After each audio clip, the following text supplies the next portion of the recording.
Bond. James Bond. Now, I'm going to be honest here.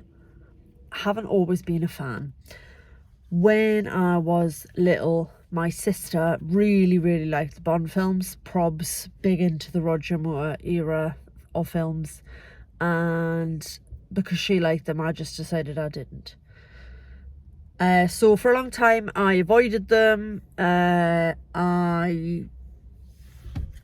wasn't bothered about watching them. And I think the first time I went to the cinema to see one, in fact, I know for a fact, it was with my very first proper boyfriend, James, and he took me to see The World Is Not Enough. I think, is that the one with Robert Carlyle as the villain? Possibly. Okay, so that was my first experience of Bond in the cinema, and I absolutely loved it. I was really surprised. I remember not being bothered about going, but James insisted. He really wanted to see it because he was a big Bond fan. And yeah, I absolutely loved it. If that's the one that starts with a boat chase down the Thames and then Bond landing, rolling down the side of what was then known as the Millennium Dome. Yeah, I was in. It was entertaining. I liked it. Bosh. But I still wouldn't have called myself a fan. I became a fan when I saw Daniel Craig in Casino Royale. And I know there were purists who said he was wrong for the role or he was too blonde for Bond, which is literally ridiculous. But what I liked about Casino Royale was the grittiness that Daniel Craig brought to it. These were Bond films being made after the Bourne identity and maybe the second Bond film as well, but that sort of spy thriller espionage thing, it had sort of shifted and it had become a bit grittier and a bit tougher. So what I liked about Casino Royale and Daniel Craig as James Bond was that it went back to being harder. You know, he's a secret agent, but he's a tough guy. You know, I think it had all got a bit soft and a bit silly with Roger Moore, certainly, and to a certain extent with Pierce Brosnan as well. And this just put this sort of real edge back into it. Quantum of Solace, I know I've seen, I have no memory of it because it was dire. So I've blocked it from my mind. Is it Skyfall? Is the one in between? No, then it's Skyfall, isn't it? Then Spectre, then this. So yeah, I'm still not a Bond aficionado. I'm never going to be into the older ones because they're just not for me. But I was really excited to see this. It was obviously much delayed by the pandemic. I got really sick of seeing trailers for it.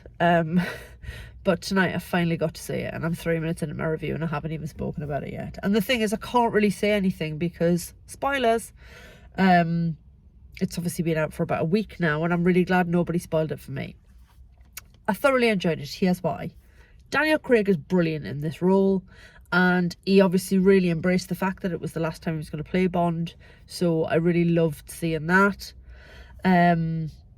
The rest of the cast are great. So you've got all the key players back. So you've got Ralph Fiennes, Rory Kinnear, Naomi Harris, Ben Whishaw as Q, who I absolutely adore. You've also got the introduction of Lashana Lynch as a new 00 agent. She was absolutely superb. So yeah, I loved it for that. Daniel Craig is great. Everybody else in the cast is great. Rami Malek, not a fan. He's weird. I don't want you to be unkind, but he's weird.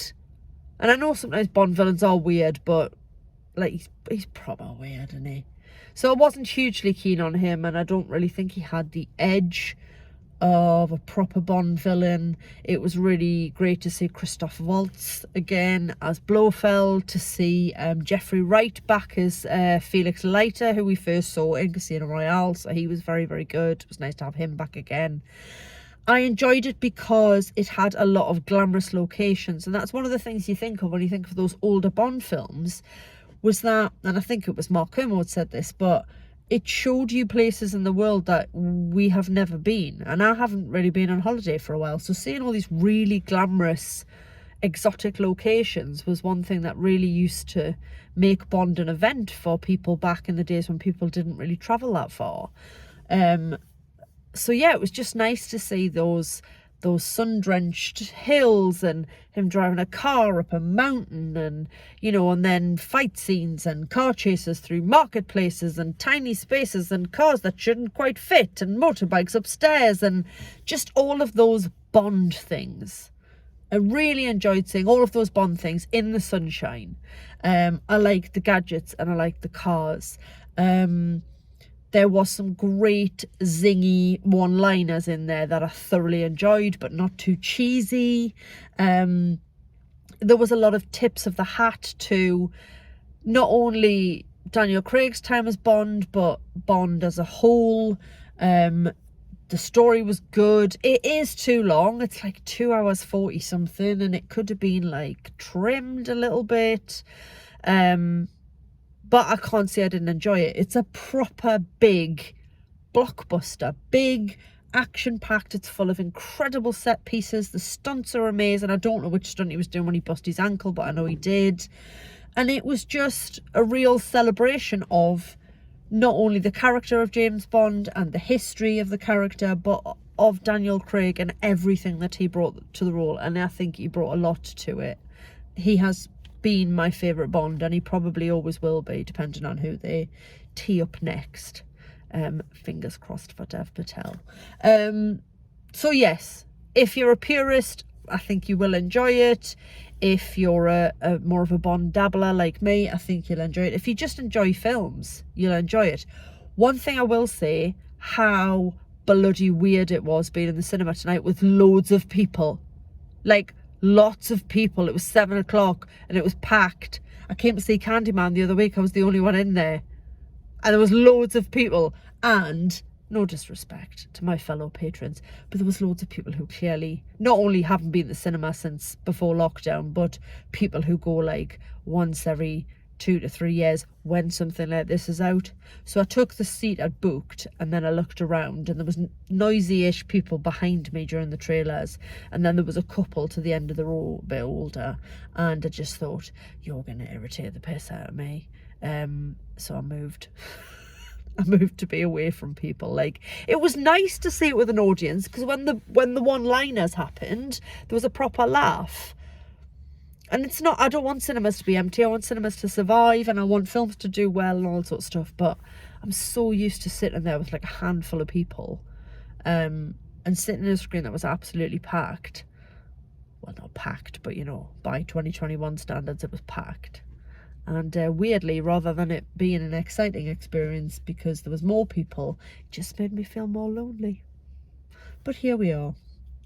It was great. I enjoyed it. It's big and it's noisy and things blow up and Bond punches people. Oh, I have to mention, because I loved her, Ana de Armas, I think the actress's name is, and she was in Knives Out, Rian Johnson's Knives Out with Daniel Craig, where loads of people gave him stick for his accent, and I don't know why, because I thought it was great. And she is in it very briefly, in a sort of party sequence, so she gets to be the one in the cocktail dress, but she's also superb. Totally holds her own in the fighting, and she just, I think when I reviewed Nights Out, I talked about her face, how she's got this really wonderful like silent movie star expressive face. She's got massive Disney character eyes, and she just like she was having a lot of fun. So that whole sequence with her in was particularly enjoyable. The whole film's enjoyable, but those bits with her I loved. I liked watching Daniel Craig and Ralph Fiennes sort of butt heads, but then also have this sort of respect for each other, and you really believe them as two men who have known each other a long time and have, you know, seen things that nobody should ever have to see. So yeah, it was a fantastic swan song. It was definitely worth the wait. It's nice that people are coming back to cinemas. And yeah, farewell, Mr. Craig. See who we get next. But I'm glad I saw it. I urge you to do the same. I think that'll do. That was Katie reviewing Bond. And this is Katie saying I'm really tired and I need to go home because I'm referring to myself in the third person. And what's that about? Okay, I'm going to do it again now. Katie out.